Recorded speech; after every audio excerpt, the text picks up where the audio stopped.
होइन बुवा, तपाईँका कथाहरू सुन्ने मान्छे त धेरै पो भए त। साह्रै घत लागेर चाहिँ सुने मान्छेहरूले। अब आज अर्को एउटा मिठो एकदम रोचक कथा भन्नु पर्यो तपाईँले। खोइ त्यस्तो मिठो त हुन्छ हुँदैन, यो चाहिँ अलि भर्खरकै कुरा हो, त्यति पुरानो होइन। हजुर 2071 सालमा, हजुर 71 साल भदौ 2 गते हामी यहाँ घरबाट हिँड्यौँ। हजुर अब यो सलेमाबाद भन्ने ठाउँमा इन्डियाको राजस्थानमा हजुर एउटा हाम्रो निम्मार्ग वैष्णवहरूको केन्द्रीय कार्यालय त्यहाँ रहेछ। हजुर त्यो केन्द्रीय कार्यालयमा कुनै पनि ठुलो कार्य हुँदाखेरि जिल्लाबाट मान्छे बोलाउँदा रहेछन्। हजुर झापा जिल्लाबाट 5 जना मान्छेलाई आउने जाने खाने पिउने टिकट सहित बोलाएको रहेछ। ए हजुर। अनि 4 जना माइपारीबाट, 1 जना माइवारीबाट मलाई हालेछन् जिल्लाबाट मिटिङ गरेर। अच्छा।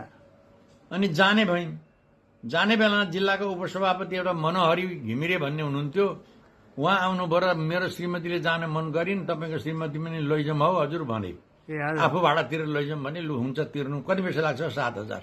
हजुर। ए 700। अनि ल भनेर मैले 700 दिएँ। त्यो उनीहरूको पनि टिकट काटियो, हजुर।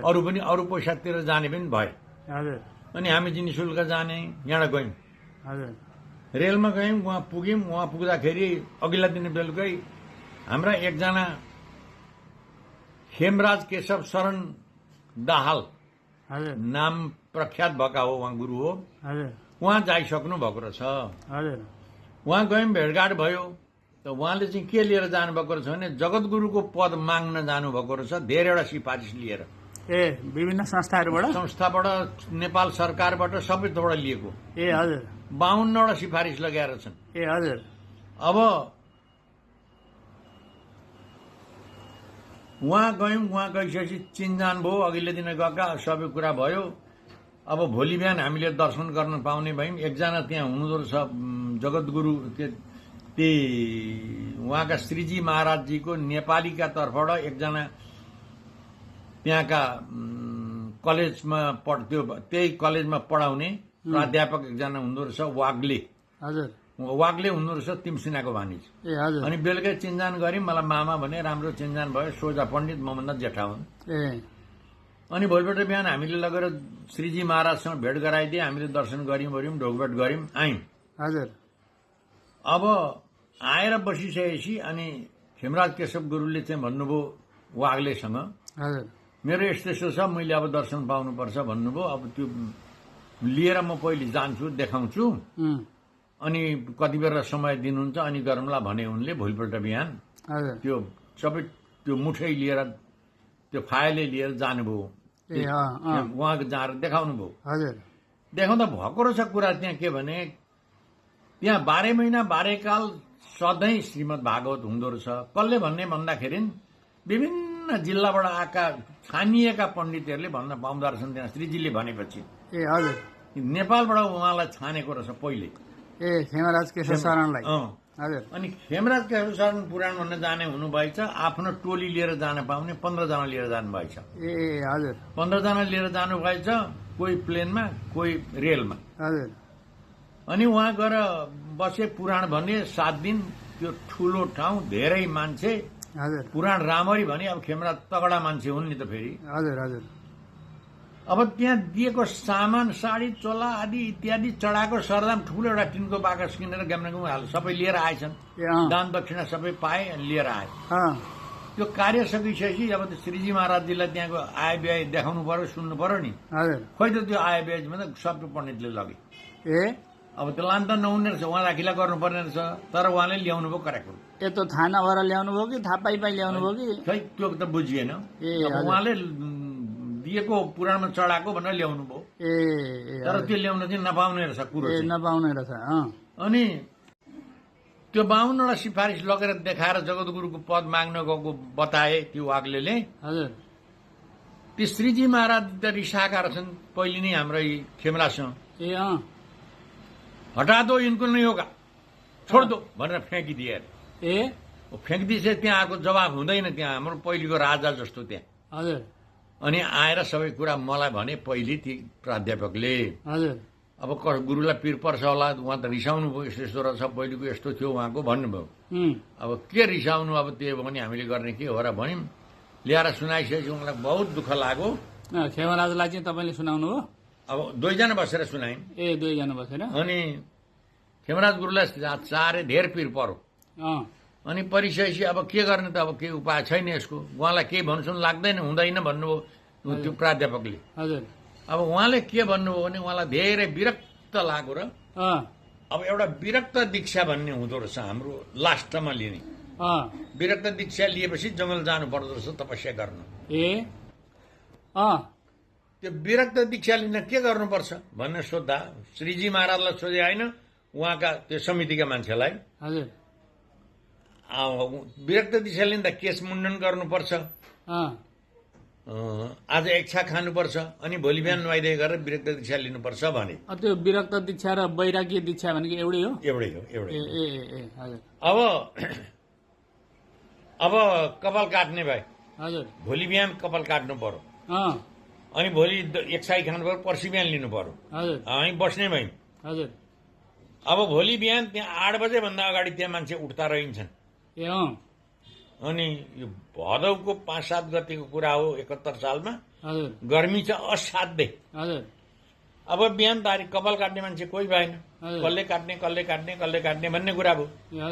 किन हजमै चाहिन्छ भन्ने कुरा भयो। होइन चाहिँदैन काट्ने भने त काट्दा म काटिदिइहाल्छु नि भने मैले। ब्लेड बोकेकै थियो। स्वाई त्यो खेमराज केशव गुरुले चाहिँ नि 50-60 वर्ष पालेको लट्टा जगटा परेका सब काट्ने। यति दाढी त लामा लामा सेता सेता देखिन्थ्यो त पहिले त्यो हामीले के अरे रेडियोमा कार्यक्रम जम्मै काटे। यति लट्टा दाढी तपाईँले जम्मै मैले काटेँ। अच्छा। अब काटेर फ्याँकियो। अब मैले 2टा टोपी बोकेर थिएँ, एउटा टोपी ट्याप्प लगाइदिएँ टाउकामा। अनि टोपी लगाए। खेमराज केशव शरण भनेर कसैले नचिन्ने हुनुभयो उहाँ। अनि बस्यौँ। अब भोलि बिहान दीक्षा लिनु पर्यो नि। हजुर। अब दीक्षा लिनुलाई फेरि बक्स गर्नु पर्यो उहाँभित्र, अनि लिएर जानु पर्यो। लु यसरी खेमराज केशव शरण लिने दीक्षा भनेर चाहिँ नि फेरि गर्ने त उनी वाग्ले नि हुन् गुरु। हजुर। वाग्लेलाई दिन पठाइयो। उहाँ गइसकेपछि मैले सुने होइन, इनका बेटा बेटी है कि नहीं भन्नुभयो अरे उहाँले। हजुर। त्यहाँका श्रीजी महाराजले। 2 बेटा 2 बेटी, श्रीमती घर पर है, बेटी का शादी हुआ, बेटा घर पर श्रीमती है। वो 2 बेटा र श्रीमती का अधिकृत वारिसनामा चाहिए इनका दीक्षा के लिए। अब उनलाई दीक्षा दिएर बन्न जान मैले आदेश गरिसकेँ। त भरे छोरो र बुढीले उजुर गरे भने मैले जेल जानुपर्छ। त्यो अधिकृत वारिसनामा बिना हुँदैन। अच्छा। भनिदिनु भएछ। त्यो डर लाग्दै कुरो पनि रहेछ। अब त्यही रहेछ। अब आएर वाग्लेजीले चाहिँ नि लु यस्तो यस्तो रहेछ, तपाईँलाई नमिल्ने रहेछ, गएर वारिस अधिकृत वारिस नेपालबाट अधिकृत वारिसनामा ल्याउनु पर्ने रहेछ, अनि मात्रै हुने रहेछ भनेपछि अब त्यो सम्भव भएन। अनि खेमराज गुरुलाई धेरै पिर पर्यो, असाध्य चिन्ता गर्नुभयो, आँसु झार्नुभयो। उहाँलाई चाहिँ त्यो चिनी रोगले ग्रस्त हुनुहुन्थ्यो, उभिँदा तर तर तर पिसाब झर्थ्यो, त्यस्तो अवस्था हुनुहुन्थ्यो। साह्रै चिन्ता लाग्यो उहाँलाई। खाना चाहिँ मजाले खानुहुन्थ्यो। अनि अब कार्यक्रम सिद्धियो। उहाँकै लागि 1 दिन बस्यौँ हामी। हाम्रो त आउने टिकट छ रेलको फेरि। हजुर। अनि लुजुम भनेर सँगै आयौँ रेलमा। अनि त्यो चाहिँ के अरे कसले लियो त त्यो गुरुजी महाराजबाट त्यो श्रेय चाहिँ नेपालमा? लिएन। त्यो बेला जगतगुरु एकजना हुँदै हुनुहुन्थ्यो यहाँ बालसन्त। बालसन्त र उहाँको अलिकति मन मोटाव रहेछ क्या। बालसन्त भन्दा खेमराज केशव शरण धेरै पढा लेखा मान्छे, विद्वान अरे। हजुर। बालसन्त भन्दा उहाँ विद्वान अरे। म विद्वान हुँदा हुँदै उसलाई दिएको भनेर चाहिँ उहाँले अलिकति त्यो अगाडि बढ्न खोजिया रहेछ। अब उहाँले पाउनु भएन। आयौँ। आइसकेपछि उहाँलाई धेरै पिर पर्यो। आउँदै आउँदै त्यही पिर लिएर देवघाटमा बस्नुभयो उहाँ। प्राय यसै चिन्ताजनक हुँदै हुँदै उहाँ परमधाम हुनुभयो। त्यसो हुँदाखेरि त बाल सन्तले चाहिँ पहिले लिइसक्नु भएको थियो। एकजना चाहिँ के शङ्कराचार्य के को उपाधि? होइन, बाल सन्तले चाहिँ बनारसबाट लिएको। बनारसको के भन्छन् उहाँले बाल सन्त बाल सन्तलाई उनीहरूले बोलाएर बाल सन्तको जाँच पडताल सबै गरेर नेपालमा जगतगुरु दिन योग्य हो भनेर छानेर दिएको रहेछ विधिवत। हजुर उहाँले चाहिँ फेरि सलेमाबादका यो यी जुन हुन्थ्यो नि उहाँलाई यो एउटा जगतगुरु दिने अधिकार रहेछ।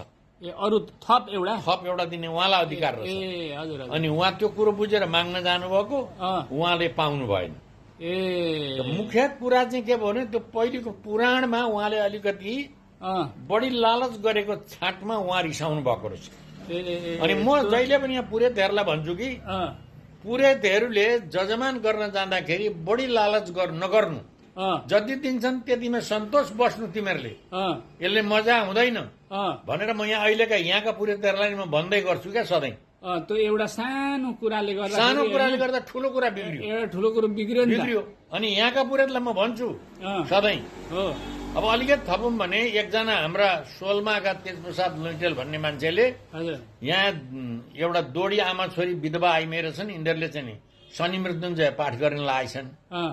गएर पाठ गरे बाउ छोराले, दक्षिणा अब कति गरे, बिचरा ती सब्जी व्यापारी रहेछन्, दक्षिणा थोरै दिए भनेर त्यो जग्गै छोडेर हिँडेछन्। हटाइ नै भयो नि, छोडेर हिँडिसकेपछि एउटा एका पुराण थियो, एका पुराणमा आएर हाम्रा गणेश गुरुसँग, देउपाने गणेश गुरुसँग ती आइमाईले यस्तो यस्तो गरे, हाम्रो कार्यको सरदाम लगेर यसरी छोडेर गए गुरु भनेछन्। अब यो इन्साफ गर्न बोधराजलाई लाउँ, ईश्वरमा खनाल उनकै गाउँ ल्याउन् भनेर मलाई लाए। अनि मैले एकान्त लगेर इन्साफ नगरौँ दाजु, तपाईँ खुर्क गरेर उठाउनुहुन्छ कि म तपाईँको बेइज्जत गरौँ भनेर तेजप्रसाद दाईलाई मैले भने म भोलि उठाउँछु भने, भोलि होइन अहिले उठाउ भने गएर सबैको उठाएर लगे, मुद्दै सिद्धियो। र बाहुनलाई लोभ नगर भन्छु है म चाहिँ। लोभ गर्दाखेरि त त्यो ब्राह्मण भनेको त मुखले बोलेका कुराहरू चाहिँ सिद्ध भएका कुराहरू हुन् र आफूले बोलिसकेको कुरा चाहिँ त्यो भरे लागू भएन भने त्यसको चाहिँ अबजस भए पनि जस भए पनि आफैले ब्राह्मणले लिनुपर्छ। गर्नु पर्यो नि त, ब्राह्मणले धेर चाहिन्छ भने। तर जानुभन्दा पहिले आज तिम्रा घरमा श्राद्ध रहेछ, म यति पैसा दिन्छु भने मात्रै आउँछु भनेर फेदै भन्नु पर्यो नि त। कि भन्नु पर्यो, भन्नु पर्यो। अब गएर पैसा थोर दियो भनेर दक्षिणा चामल छोडेर हिँड्नु त राम्रो भएन। त्यो त पितृ उद्धारका लागि गरे हुन्छ, देवको उद्धारका लागि गरेको हुन्छ। अहिले पनि पुरोहितहरूलाई, यहाँ पुरोहितहरू थुप्रो हुन्छन्, म कहिले कहिले छलफल हुन्छ यहाँ, म भन्छु लालच नगर है, जति दिन्छन् त्यति ल्याऊ। यहाँ मन्दिरका केशव भण्डारी छैनन्, पौडेल, उनलाई म बारम्बार भन्छु लोभ गरौला है, जति दिन्छन् त्यति। म कहिल्यै लालच गर्दिन, जति दिन्छन् त्यति लिन्छु भन्छन्, होइन लिँदैन, त्यस्तो लालच गरे जस्तो लाग्दैन। एकदम उता एकदम उच्च, केशव एकदम ठिक छ, उच्च गुणस्तरका मान्छे छन् केशव त। लु धेरै राम्रो कुरा सुनाउनु भयो आज तपाईँले, धेरै धेरै धन्यवाद छ है तपाईँलाई। ल।